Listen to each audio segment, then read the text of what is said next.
எச்சில் பால் உமக்கு இட்டவர் யார்? பேசவே இல்லை. 3 வயசு குழந்தை. ஞான சம்பந்தர் மட்டும்தான் மற்ற ஊர்களில் இப்படி காட்டுவார், சீர்காழியில் மட்டும் இப்படி காட்டுவார். இந்த மூர்த்த வேறு எங்கேயுமே கிடையாது. சீர்காழியில் மூலஸ்தானத்தில் ஞான சம்பந்தர் சன்னதியில் எல்லா ஊர்லையும் விரலை இப்படி காட்டியிருப்பார். ஆனால் சீர்காழியில் மட்டும் இப்படி காட்டியிருப்பார் கீழே. பெம்மான் இவன் அன்று, இந்த ஊரில் இருக்கிறவன் தான் எனக்கு ஆண்டு கொண்டான்னு காட்டுறாராம்.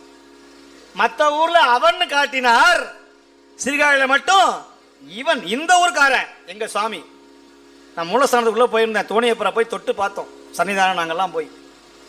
எத்தனை யுகம் கடந்த அந்த சுவாமி அப்படியே அவருடைய சிரசை தொடும்போது, அவருடைய பாதத்தை தொடும்பொழுது எத்தனை ஜென்மம் எத்தனை யுகத்தை கடந்த சுவாமி அப்படியே அந்த மேலே புணுகு சட்டம். அப்பா, ஞான சம்பந்தருக்கு பேசின சுவாமி, ஞான சம்பந்தர் கட்டி தழுவின